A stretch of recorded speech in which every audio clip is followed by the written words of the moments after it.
પણ એક આ પ્રસંગ મેં ચાલુ કર્યો બાપુ, એટલે મને એ ગમે જ નહીં. દુહો છે ને જુદો, જબ તક बिका न था तब तक कोई पूछता न था, પણ तुमने खरीद कर मुझे अनमोल कर दिया. ગામડું ગામ,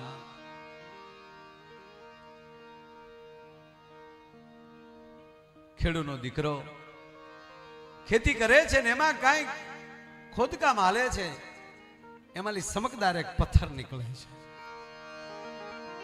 છોકરાને ચૂક છે સમકદાર, આ હીરો તો નહીં હોય ને. છોકરાને થયું કે આ હીરો છે, કારણ કે મનનું કારણ થઈ ગયું હીરો, આ હીરો જ છે. અને જાય છે બસમાં બેસીને, શહેરમાં જાય છે, ઝવેરી બજારમાં જાય. નામ હોય ઝવેરી બજાર, પણ હોય નહીં કોઈ. એક પછી એક વેપારીને દેખાડે છે. જો તો બાપા, તો વેપારી જોઈને કે બાપા આ તો કાચ છે. બાપુ નક્કી કરી લીધું છે કે હીરો છે, સપના જોઈ લીધા કે આને હું વેચી કરોડો રૂપિયા આવશે, હું ફાર્મ બનાવીશ, ગાડીઓ હશે, બંગલા હશે. પણ જ આખું ઊભું કરી નાખ્યું. હવે એમાંથી બારું નીકળવું કેમ? એક એક એક એક વેપારી પણ અંદરથી અરે અરે અને પીડા થાય ને બાપુ, પછી બહુ આનંદ આવે. હા, મેં તો આવું માન્યું છું, હું આમ છું.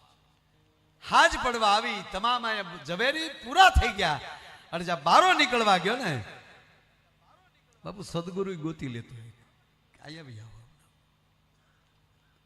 અને સાચી વાત તો એ જ છે, ગુરુ જ ગોતતા હોય છે કે તું લાયક છો અહીંયા આવ્યો. બાકી તો દુનિયા, મેં કીધું ને કે બારણા દબે દબીને બેઠા હોય. કાક બાપુએ કીધું એમ કે કઈક ફરે છે બજારે, તારા બારણાને રોકીને જોઈ વિચારી ખોલજે તારા તિજોરીના દ્વાર. છેલ્લે બારો નીકળવા ગયો એટલે બુઢો વેપારી બેઠો હતો. એને બોલ્યા, એ બેટા અહીંયા અહીંયા દીકરા. એક દુકાન બાકી હતી, બુઢા હતા એટલે છોકરાને થયું કે બધાએ કીધું ને બાપાને ક્યાં હવે હેરાન કરવા, હાલી નીકળી જાઓ. અને પછી ગામડાની છેલ્લી એક બસનો સમય છે, અને ત્યાં નહીં પગું બસ વહી જાય. જાવ ઉતારે બહાર નીકળવા જો ની બાપાએ હાથ કર્યો, દીકરા અહીંયા બેટા, અહીંયા મારો દીકરો આવે છે. સવારથી તું આવ્યો છો બેટા, સવારથી તું આ ઝવેરી બજારમાં ફરે છો. આવ્યો ત્યારે તેજમાં હતો, આનંદમાં હતો, અત્યારે તું નિરાશ થઈ ગયો છો. કેમ બેટા, કાંઈ ખરીદવું હતું, કાંઈ વેચવું હતું, કામ હતું બાપા? કે બાપા વાત જવા ગયો ને મોડું. નહીં નહીં, મને વાત કર મારો દીકરો. એટલે કીધું કે આવ્યો છું બાપા, એક મને કંઈક વસ્તુ જડી છે, ચમકદાર ભાળી, એટલે મને એવું લાગ્યું કે હીરો છે. હીરો સમજીને આવ્યો છું, પણ બધાએ કીધું કે આ તો કાચ છે. આવા જગતમાં બહુ છે કે તમે ક્યાં બરોબર છો? બાપા કે મને તો દેખાડ બેટા. કે બાપા બધાએ કાચ કીધું એટલે લાવ તો સહી આપ્યું. બુઢો જોઈને એક જ શબ્દ બોલ્યો, કોણે કીધું આ કાચ છે? કોણે કીધું આ કાચ છે? કીધું ને હવારનો પોરખ મોઢામાં આવી ગયો કે આ બધા કહે એ તો ખરીદવાની તેવડ નથી ને એટલે કહીશ બેટા.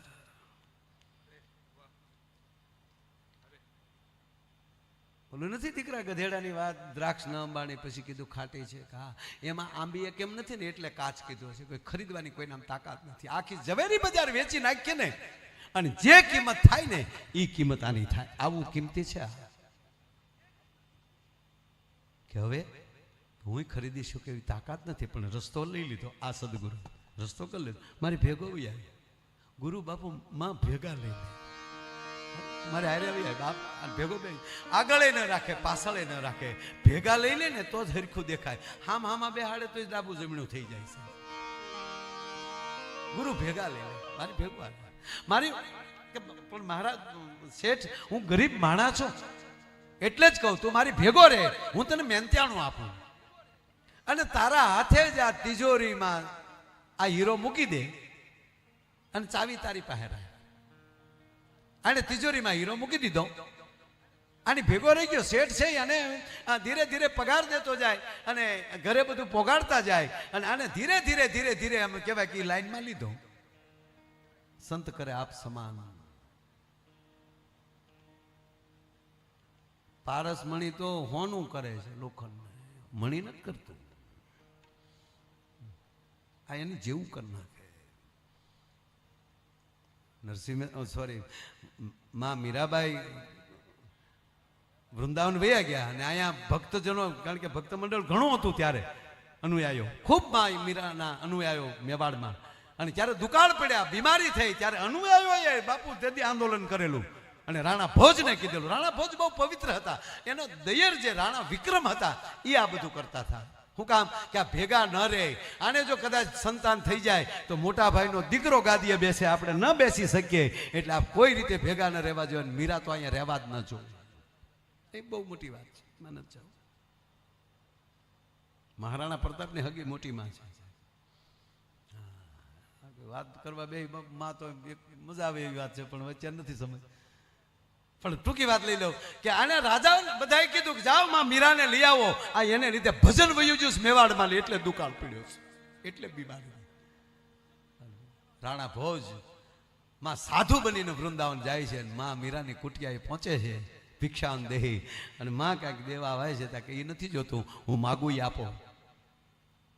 મહારાજ મારી પાસે હોય એ માગજો, તમારી પાસે છે એ માગવું છે. તક તો જળ મૂક્યું, માગી લ્યો. તક તમે પાછા મેવાડ પધારો. તમા ઓળખી ગયા, રાણાજી મહારાજ તમે આવી રીતે. માં આ એક શબ્દ મને બહુ ગમે છે. રાણાજી શું બોલ્યા ખબર? તારી જેવો ન બનવું, તારા સુધી કેમ મારે પહોંચવું છે. અદભુત વાત છે. એમ આયા ધીરે ધીરે રંગ પડ્યો પકડવા, અને આ ઝવેરી જે શેઠ હતા એને વારસદાર કોઈ હતું નહીં, આવા છોકરાની ખોજ હતી. અને છોકરાને ધીરે ધીરે ધીરે ધીરે ધીરે ઝવેરી બનાવ્યો, અને પછી તો એવડી મોટી કંપની બની કે કોઈ કેપિટલ સિટી બાકી ન હોય, ત્યાં એનો શોરૂમ ન હોય, આવી બ્રાન્ડ એની તૈયાર થઈ. અને પછી તો આ શેઠે એને એમને બેહાડી દીધા. આને તો બાપા ઉંમર થઈ ગઈ છે, અને એમાં એકવાર બેઠેલાની કે થોડુંક ઝવેરી વેચાવા આવી, અને આ છોકરાએ હીરાની કિંમત કરી અને કીધું બાપા આના જે તે કે 5 લાખ થાય. શેઠને છું કે હવે આને ચકાસી લઉં, મારો એ સંધ્યા દેખાય છે, આને સેલવા દેખાડી તો બેટા લાવતો અહીંયા. એટલે કીધું આને કેટલા કીધા તે કે 4. શેઠ જોઈને કે આના 1 જ આવે. જો આ પારખવામાં બેટા ભૂલ પડે ને તો આવું થાય. આનો 1 જ આવે બેટા, આના 4 ના આવે, આના 4 ન દેવાય, આના 1 જ દેવાય. તો રોઈ પીડ્યો, મારા બાપ ઠેકાણે છો, પણ 4 નો છે ને મારે 1 નો કેવો કેમ? બધ ભરી લીધી સાહેબ કે શાબાશ દીકરા શાબાશ. બસ આ અંદરનો ભરોસો બાપા આમ જ હોય. હું તો આજ કેડે હાલી, તમારે મારી પરીક્ષા કરવી જ ભલે પડે, હું આમલી ફગવું એમ નથી. હવે શાબાશ દીકરા, હવે તું પરખંદો થયો છો, અને હવે તારી કિંમત દેવાની મારામાં તાકાત આવી છે. જે તારો હીરો કિંમતી અંદર પડ્યો ને, હવે તને ખબર પડી ને, તું પોતે પરગત તો થયો ને, કાઢ તારી હાથે હીરો, અને હવે તું જે કિંમત કરી મારે દેવી છે. અને માં હરખાયો, કારણ કે ન્યાલી તો શરૂઆત થતી ને, એ હરખમાં તિજોરી ખોલી, હીરો બહાર લીધો, અને આડે જાય હીરો જોયો, હીરો હાથમાંથી પડી ગયો, ને આંખમાં આહુડાની ધાર થઈ. કેમ બેટા? વડીલ મને માફ કરજો. કેમ? ખોટો જ છે. હે ખોટો જ છે. તાકે દીકરા મેં એને સાચો નહોતો કીધો, તારામાં મને કઈક ઝવેરાત દેખાણી થી આજે હવે તારી કિંમત કોઈ ન કરી કે.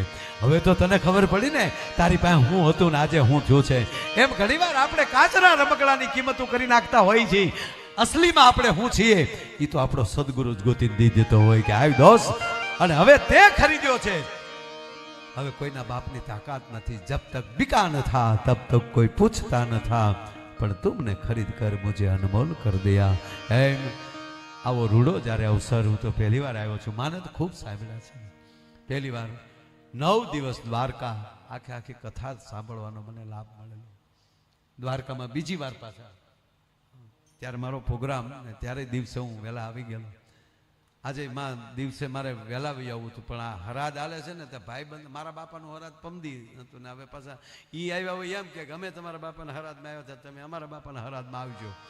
એટલે હમણાં દિવસે હરાદનો કાર્યક્રમ રાખું છું, રાતે પ્રોગ્રામ કરું છું. એટલે ભાવનગરથી થોડુંક નીકળવા મળતું 9, 9:30, પણ આવા મહાપુરુષોને સાંભળવા એ પણ જીવનનો લાવો હોય. બીજી વાત એ છે, આવા મહાપુરુષોની હાજરીમાં અહીંયા બેસવાય મળે ને તોય માનજો કે તમારા પિતૃઓના પુણ્ય હિમાલયના ડુંગરા કરતાં મોટા હશે ને એ જ મારા બાપ થઈ શકે. એટલે આ સમય છે 21મી સદી, એની અંદર ભાવથી સત્સંગ કરી લેજો, કારણ કે આગળ બહુ કફરી પરિસ્થિતિ આવે છે. ત્યારે મારે જેને રજૂ કરવા છે, બેન આપને વિનંતી કરે, આપ સ્ટેજ ઉપર આવો. સાહેબ, દમયંતી બેન એટલે મારા જેટલા વરસ થયા ને એટલા વરસ એના સ્ટેજ ઉપર થયા. મારું આ 54 પૂરા થયા, 55માં માયાભાઈ પ્રવેશ કર્યો છે. એટલે આજ નથી કર્યો, આમ તો હું રોજ મારો જન્મદિવસ ઉજવું છું. હું હોઈ જાઉં છું અને મૃત્યુ કહું છું, જાગું છે ત્યારે એમ કહું કે હા thank you my dear friend Krishna, તે મને જગાડી દીધો ને હૈયે સડાવી દીધો કે તું માયલો છો. રોજ સ્ટેજ ઉપર આવું ત્યારે માં એમ જ માનું છું કે આ મારો પહેલો પ્રોગ્રામ છે. આ બેન આવે ત્યાં સુધીમાં કહી દઉં વાત. તમારે મોજ કરવી હોય તો ઓફિસે જાઓ ત્યારે પહેલી વાર ઓફિસ બનાવી ભાઈ, એ ઓફિસમાં તમારી ખુરશી ઉપર બેઠા તેથી કેવું લાગ્યું એ હરખને રોજ યાદ કરી લેજો, તમને કોઈ દી તમારી ઓફિસ જૂની નહીં લાગે. ભાઈબંધી હોય ને પહેલી વાર જે મિત્ર મળ્યા છે ને જે આનંદ આવ્યો એ જ્યારે મળી ત્યારે એ જ આનંદને યાદ કરી લેવો. અને માવું પહેલી વાર જોવા આવ્યા ત્યારે જે લાગતા થાય એવા જ રોજ લાગવા જોવે પાછા. હા, આ બધું આ મારે માં એકવાર જુનાગઢમાં મારે શીપિયા ખાવા પડત. જુનાગઢ મારે મેળ નથી રહેતો, ક્યારેક ક્યારેક મને સટકી જાય. તે મારે કહેવાય ગયું કે આ દુનિયામાં કોઈ કુંવારું છે જ નહીં. શિવરાજમાં કહેવાય 150 શીપિયાના દર્શન થયા. માયા કો નીચે ઉતારો ક્યાં બોલ રહા હૈ. અરે મેં કીધું બાપુ કરી ભાઈ મેં ઘોડું ઝાડ કર્યું લેવા દેવા, ક્યાં બોલતા હૈ. બાપુ કૃપા થાય ને આપ જેવા મહાપુરુષોની હારે રહ્યો છો, તમારા શરણ સેવા છે બધાને, નગર હું અહર છું.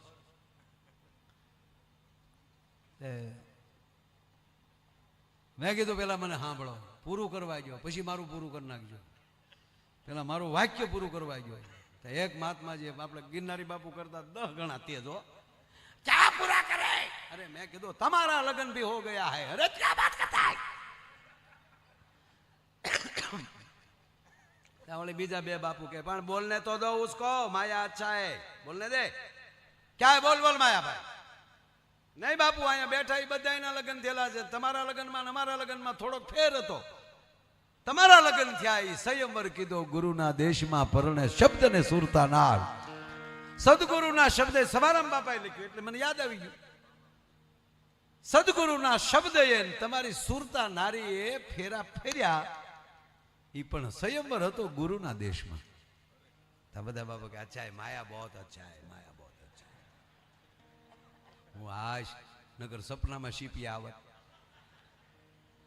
એટલે હું તો મિત્રો કહું તમને, સપના મોડા ન જોતા.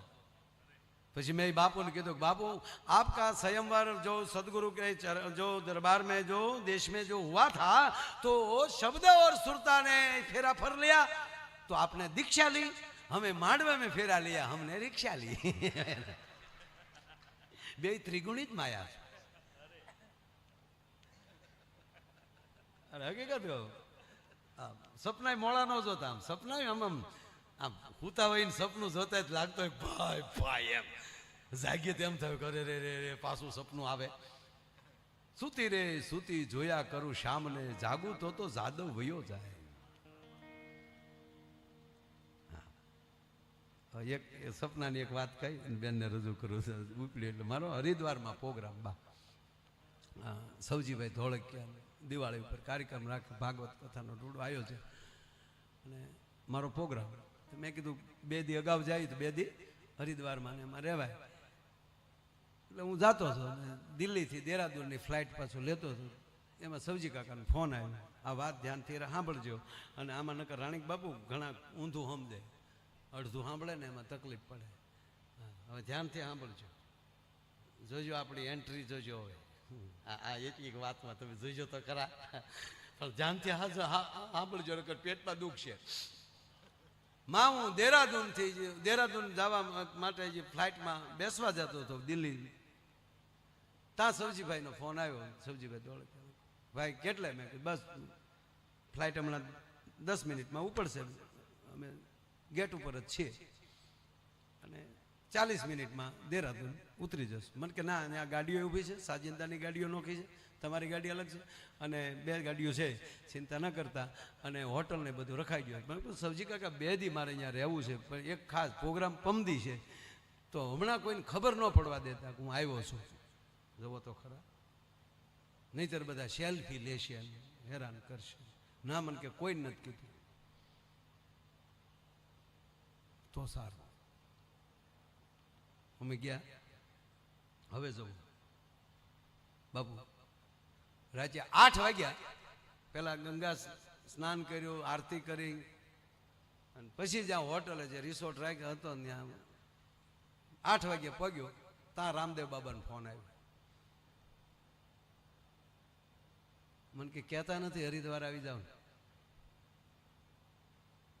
ક્યાં છો? ફલાણી જગ્યા. ત્યાં થોડું રહેવાય, અહીંયા આપણે છીએ. 10 મિનિટમાં હું આવું છું. રામદેવ બાબા ન્યા આવ્યા, મને લઈ ગયા. પછી તો અમે આયુર્વેદિક વાળું કર્યા. સાંભળજો હજી હું ક્યાં ક્યાં જાવ. હજી તો રામદેવ બાબા પાસે જ પહોંચ્યો છું.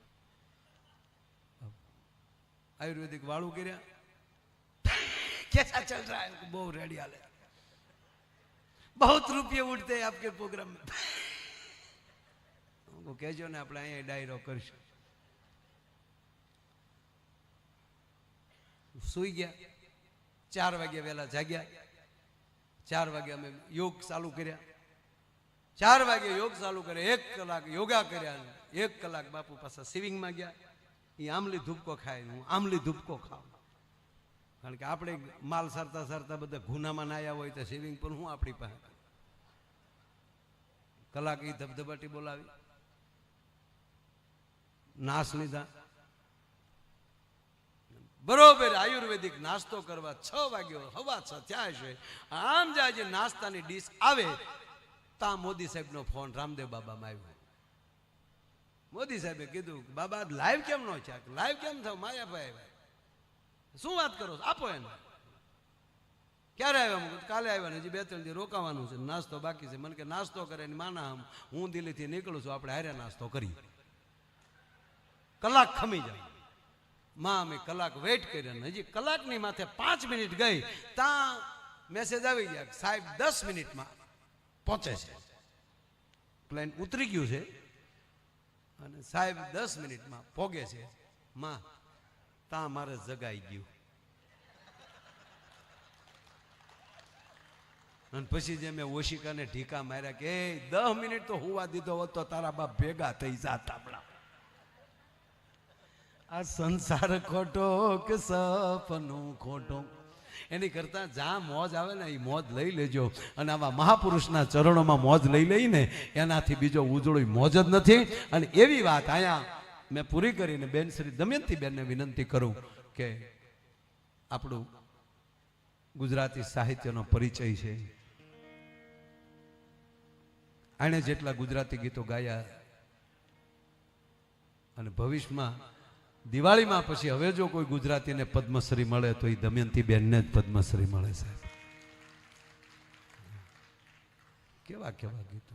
પ્રભુ તને પત લેવાની ટેવ પડી. ભક્ત પીપાજીમાં જેણે ગાયું છે, સંત દેવીદાસ પિક્ચરમાં અમરમાં જે પાત્રમાં જે મૂકે એના ત્યારે શબ્દો દમયંતી બેનના હોય. આવા અનેક ગીતો જેણે ગાયા છે એ આપણા સ્ટેજનું ઘરેણું છે.